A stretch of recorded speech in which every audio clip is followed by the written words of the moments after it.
I wrote a book 2 years ago, and I know it's all source. I know I was totally in the receptive mode when the book was written. I know every beautiful word in that book came from my source. I don't doubt that for a second, and it's in the process of being published, and I'm resisting it. Why? I don't feel deserving of the success. Well, don't worry about it, because it won't come then. So it won't get out ahead of you. I'm afraid I'll have success and I don't deserve it. No, it won't come.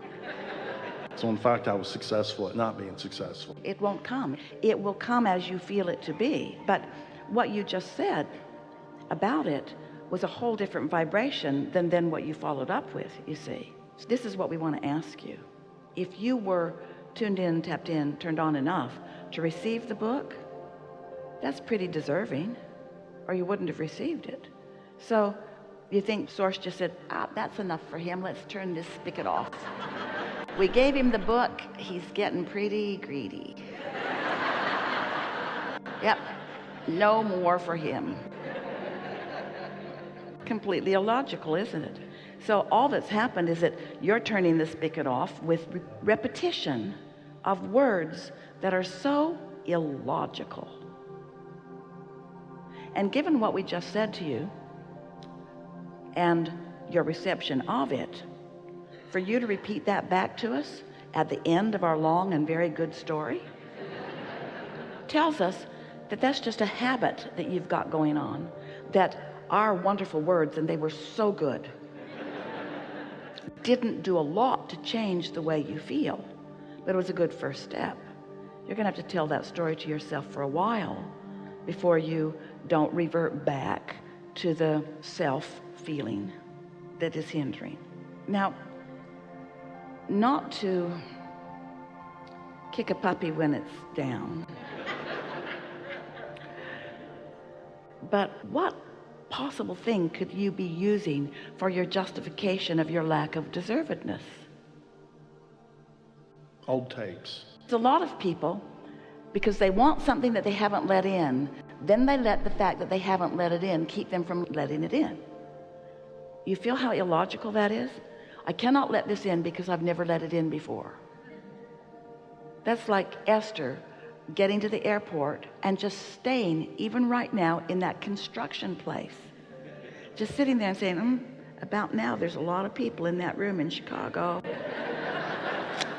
I bet they miss me. But you don't just go there and stay stuck. You find your way out of it, don't you? Don't you always do that? So whose words are repeating? You don't have to tell us, but someone's words repeating in your head. Were you told that you were inappropriate? Yes. By some fool? Yes. Yeah. So why do you repeat the foolishness? You knew even then in the beginning that those were not accurate words. So this is the question that we really want you to hear and answer. It's going to be easy and yet hard, but easy and yet hard. Easier than hard, no, harder than easy. You're going to really like it. No, you won't. Well, but we want you all to play along with this. What's in it for you? What possible thing do you think you gain by being self-deprecating?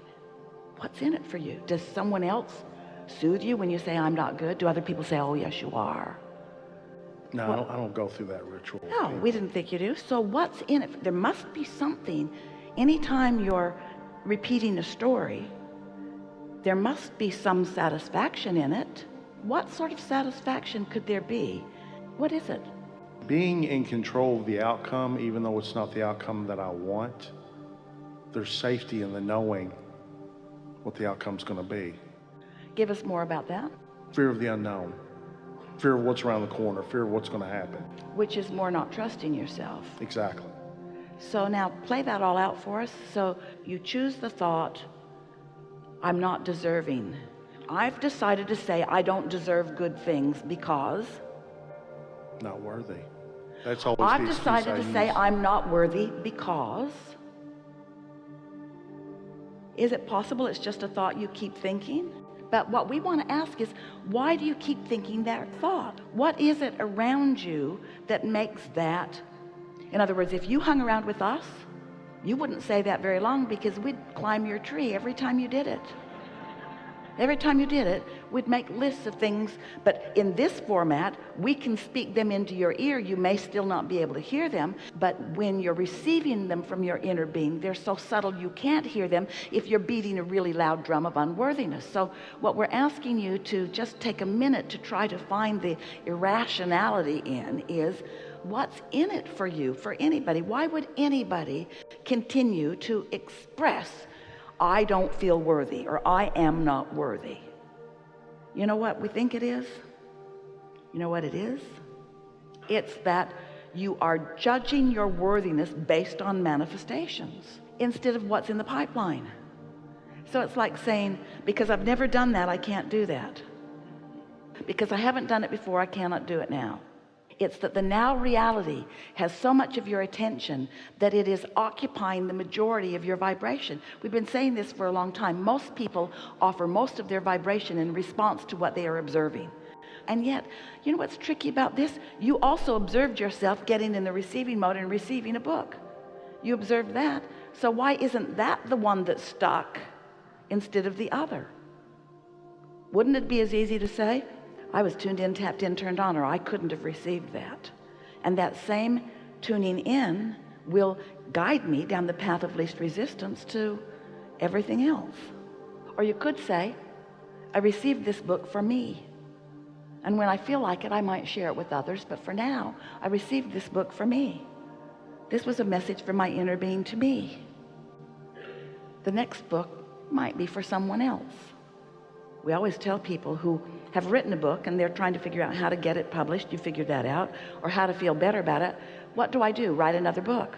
But I've already got one. Yeah, but write another one. Why? Because as you write another one, the pipeline stays open.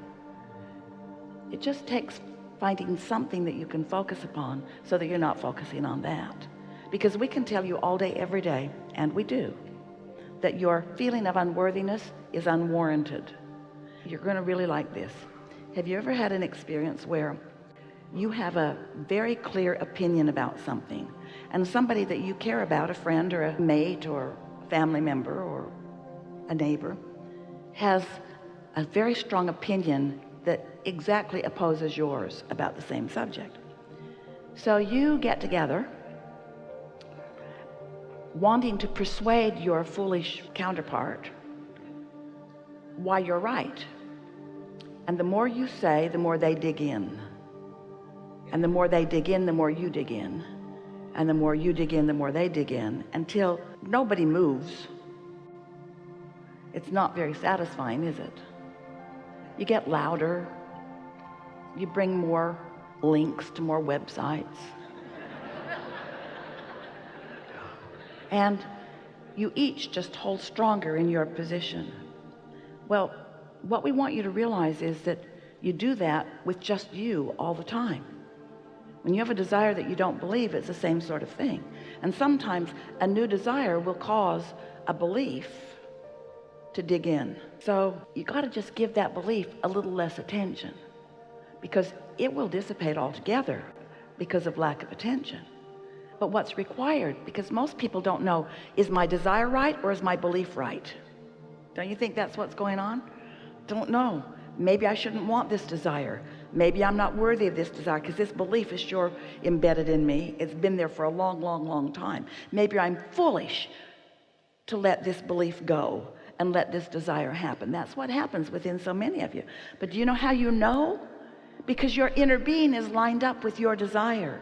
And when you are opposing your own desire, you won't feel good. And when you don't feel good, that's how you know you've got your own battle going on with your own self that you might want to give up, because your inner being always knows.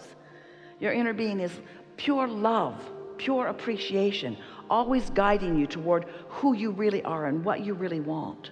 So any thought that does not feel good is because you're digging in opposition to your inner being. Now, the reason that we ask you that question about what's in it for you, what's the upside of continuing to make that statement, I'm not worthy, or I don't deserve it, is that sometimes that is a bit up the emotional scale of what you're really feeling. If you're really feeling depressed or discouraged, then maybe that thought feels a little better. Maybe that thought is more satisfying than another thought. So that's what we're asking you. Is there something worse than feeling unworthy that makes feeling unworthy satisfying and then a good choice? Yeah, there's depression. So maybe making a statement about it feels like you are taking back some of that control. If there's depression, then maybe saying, well, I've written a book, but I don't know. Maybe that statement of unworthiness is a step up for you, up the emotional scale, because there has to be some satisfaction in it somewhere for you. We would just encourage you to contemplate it and realize that unworthiness, there is so much better to feel than that. Hope's up there a little ways. So unworthiness, what would feel better to you than unworthiness? Of course, loving myself. That's way too far. You can't get there. What would feel better than unworthiness? Just simply feeling worthy. That's way too far. That's way, way, way too far. You can't make that jump. What would be a little more satisfying to you than I'm not worthy? I am so mad at myself about not being worthy. I'm so angry at myself for feeling unworthy. Or I'm angry at my mother for starting it off that way. I'm angry at whoever taught me this unworthiness. I'm sort of mad at everybody. I'm mad at everybody because I was born knowing my worthiness, and I'm mad at all of them for taking it away from me. Feels pretty damn satisfying, doesn't it? And then if you can hang around in anger for a little while, then what would feel a little better than anger? Frustration? It's frustrating not to get movement when I want it. Frustration is lighter. It has less resistance in it. And about then, you don't have to move very far. You can meditate yourself right up into that feeling of worthiness. Now, did you feel how hard that was? That was so hard. That was so hard. And he didn't even come with us. Did you notice? Just still got that same look on his face. But if you would meditate in the morning and really quiet your mind, those feelings of unworthiness would go away. All of those feelings would go away, because if there is not a thought that supports them, and in meditation there will be no thought that supports them, that energy will shift. And then all of those other feelings that you often have on other subjects will become more and more and more dominant, so that every day you'll feel a little better. Every day that you meditate, you'll feel a little better. And we know that you cannot just take our word for it, even though we are telling you exactly the way it works, because words don't teach. It's only life experience that teaches. And so we can talk all day about meditating and the benefits of it, and how quieting your mind releases resistance, and how your vibration will rise, and you'll join your inner being. And when you join your inner being on a regular basis, like every day for 10 or 15 minutes, that you'll start consciously acknowledging the receiving mode that you're in, and thoughts will begin to occur to you, and good ideas will come to you. It's so fun to begin experiencing life where your reception is consciously acknowledged by you. So here's the answer to your question. The only thing that you need to do, and need isn't a word that we like at all, the only thing that you are going to want to do, the only thing that we would recommend, and we never recommend anything to anybody, the thing that you're really going to enjoy doing is meditating every day, really quieting your mind. First day maybe not, second day maybe not, but by the third day you'll be doing it. And then begin watching the improvement in the way your day unfolds. Because when you do that and you feel that, you will know that you have the ability to tune into source energy. And do you know that's what worthiness feels like? That's all that it is. Do you know what the feeling of unworthiness is? Here's the thing. People talk about unworthiness as if it's something that someone who's judging you can declare about you. You, worthy. You, not so much. No. There's not someone deciding the worthy from the unworthy. They're just those in alignment with source who loves them, and those who pinched some of it off. But the love of source is constant.